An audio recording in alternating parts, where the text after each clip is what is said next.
అందరికీ నమస్కారం. తన్వి చెప్పే కథలకు స్వాగతం.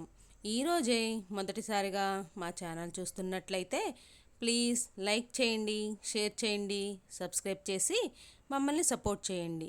శివరాత్రి హిందువులకి పెద్ద పండుగ అని చెప్పవచ్చు. ఈరోజే శివుడు లింగాకృతి పొందిన రోజు. అందుకే శివరాత్రి రోజున దేశమంతా శివాలయాల్లో శివ పూజలు చేస్తారు. ముఖ్యంగా శివరాత్రి పండుగ రోజున ఎట్టి పరిస్థితుల్లోనూ చేయకూడని పనులు కొన్ని ఉంటాయి. పొరపాటున మనం తెలియక ఆ తప్పులు చేస్తే జీవితంలో ఎన్నో కష్టాలను ఎదుర్కొంటారు. కాబట్టి శివరాత్రి రోజున చేయకూడని పనులు ఏంటో ఈ వీడియోలో తెలుసుకుందాం.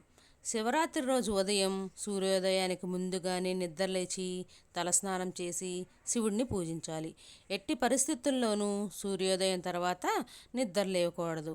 ఇలా చేస్తే మీ ఇంటికి దరిద్రం పడుతుంది. అదేవిధంగా ఉదయం 8 లోపు ఖచ్చితంగా శివాలయాన్ని దర్శించాలి.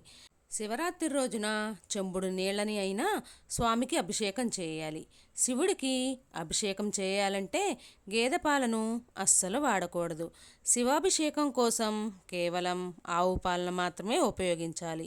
ఇక శివాలయంలో గర్భగుడికి వెళ్ళే సమయంలో పురుషులు చొక్కా ధరించకుండా కండువా కప్పుకొని శివుడికి అభిషేకం చేయాలి. శివలింగంపై పాలు పోసిన తర్వాత నీళ్లతో ఖచ్చితంగా అభిషేకం చేయాలి. అలా చేస్తేనే సంపూర్ణ అభిషేక ఫలితం దక్కుతుంది. మహిళలు శివుడికి అభిషేకం చేస్తున్న సమయంలో శివలింగంని అస్సలు తాకకూడదు. అభిషేకం చేసే సమయంలో మన శరీరం నుంచి చెమటలు కానీ వెంట్రుక కానీ శివలింగంపై పడకుండా జాగ్రత్త పడాలి. శివాలయంలో మొగలి పువ్వుని తీసుకురాకూడదు. అది స్వామివారికి సమర్పించకూడదు. పాల ప్యాకెట్లను నోటితో కొరికి ఆ పాలతో శివునికి అభిషేకం అస్సలు చేయకండి. నేరుగా పాల ప్యాకెట్తో శివుణ్ణి అభిషేకించకూడదు. పాలను ఒక గ్లాసులో పోసుకొని శివునికి అభిషేకం చేయాలి. ఈ రోజున పేదలకు దానం చేస్తే చాలా మంచిది. ముఖ్యంగా ఈ శివరాత్రి రోజున ఎవరికైనా పేదవారికి తోటకూర దానం చేస్తే పుణ్యం లభిస్తుంది. శివపూజ చేస్తున్న సమయంలో స్టీలు పాత్రలను అస్సలు వాడకండి. వాటికి బదులుగా ఇత్తడి, వెండి, రాగి పాత్రలను ఉపయోగించండి. ఈ రోజున నలుపు రంగు దుస్తుల్ని అస్సలు ధరించకూడదు. శివరాత్రి రోజున ఉల్లి, వెల్లుల్లి వంటి ఆహార పదార్థాలకు దూరంగా ఉండండి. అలాగే ఈ రోజున కందిపప్పు మరియు గోధుమలు అస్సలు వాడకూడదు. శివరాత్రి రోజు మద్యం మరియు మాంసాన్ని అస్సలు ముట్టుకోకూడదు.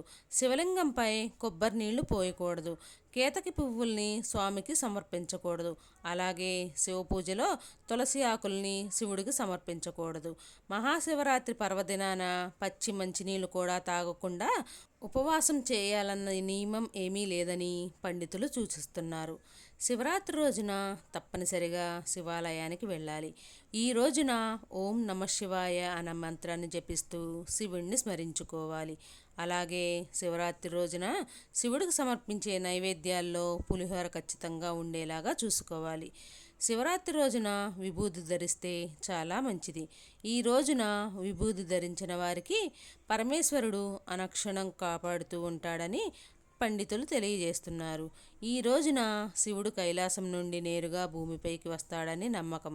కాబట్టి శివరాత్రి రోజున ఎవరైతే శివాలయానికి వెళ్తారో వారికి కష్టాలు లేకుండా శివుడు వరమిస్తాడట. శివాలయంలో ప్రదక్షిణలు చేయకూడదు.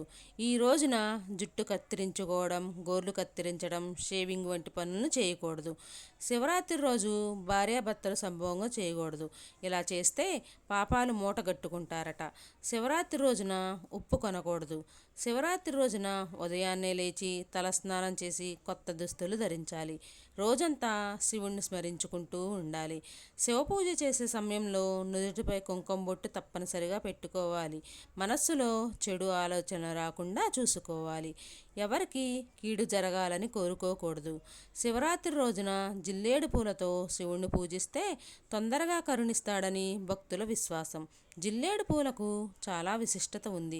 శివుడిని పూజించిన ఈ పూలను మహిళలు తలలో పెట్టుకుంటే చాలా మంచి జరుగుతుందని నమ్మకం.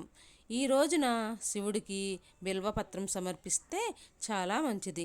శివుడికి బిల్వపత్రం సమర్పిస్తే శివుడు సంతోషించి మీరు ఏది కోరుకున్నా అది ఖచ్చితంగా నెరవేరుతుంది.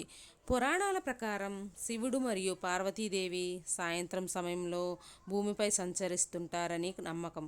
కాబట్టి శివపార్వతుల ఆశీర్వాదం పొందాలంటే శివరాత్రి రోజున సాయంత్రం సమయంలో ఖచ్చితంగా దీపారాధన చేయాలి. సాయంత్రం సమయంలో పూజ చేసినట్లయితే ఆ పూజ 1000 రెట్లు ఎక్కువ పుణ్యం ప్రాప్తిని ఇస్తుందని పండితులు చెబుతున్నారు. అలాగే మహాశివరాత్రి నాడు ఖచ్చితంగా ఉపవాసం చేయాలని, చేస్తే పుణ్యం లభిస్తుందని శాస్త్రం పేర్కొంటుంది. కానీ అనారోగ్యంతో ఉన్నవాళ్ళు, చిన్నపిల్లలు, ముసలివాళ్ళు, గర్భవతులు ఉపవాసం చేయాలన్న నియమం ఏమీ లేదు. శివుడిని పూజించే ముందు వినాయకుడిని నమస్కరించి పూజ చేయాలి. శివరాత్రి రోజున ఓం నమ శివాయ అనే పంచాక్షరి మంత్రాన్ని కనీసం 108 సార్లు జపించండి. ఈ పరిహారం చేయడం ద్వారా మీ ఉద్యోగ వ్యాపారాల్లో ఏమైనా సమస్యలు ఉంటే వాటి నుంచి ఉపశమనం లభిస్తుంది. శివరాత్రి రోజున తులసి కోట దగ్గర నెయ్యి దీపం వెలిగిస్తే ఎన్నో శుభ ఫలితాలు కలుగుతాయని పండితులు చెబుతున్నారు. శివరాత్రి రోజున సాయంత్రం ఇంట్లో సాంబ్రాణి ధూపం వేస్తే మీ ఇంట్లో ఉన్న దుష్ట శక్తులన్నీ బయటకు పోతాయి. మహాశివరాత్రి రోజున ప్రతి ఒక్కరూ ఖచ్చితంగా జాగరణ చేయాలి. ఇలా చేయడం వల్ల భక్తుల కోరికలన్నీ నెరవేరుతాయని పండితులు అంటున్నారు. శివరాత్రి జాగరణ చేసేవారు శివరాత్రి ముగిసే వరకు నిద్రపోకుండా శివుడు భక్తి పాటలు వింటూ ఉండాలి, లేదా శివుడికి సంబంధించిన కథలు వింటూ ఉండాలి. అలా కాకుండా సినిమాలు చూడటం వంటివి చేస్తే మీరు చేసే జాగారానికి ఫలితం ఉండదు. శివరాత్రి రోజున రోజంతా అన్నం ముట్టకుండా ఉపవాసం చేసి సాయంత్రం శివయ్యను దర్శించుకొని పాలు మరియు పండ్లు తినాలి. మరుసటి రోజు ఉదయం ఇంట్లో దేవునికి ముందు దీపం పెట్టి పూజించిన తర్వాత శాకాహారం భోజనం చేసి ఉపవాసాన్ని వీడాలి. అంతేకాని శివరాత్రి అయిపోయింది కదా అని మాంసాహారం తింటే చేసిన ఉపవాస దీక్ష ఫలితం దక్కదు.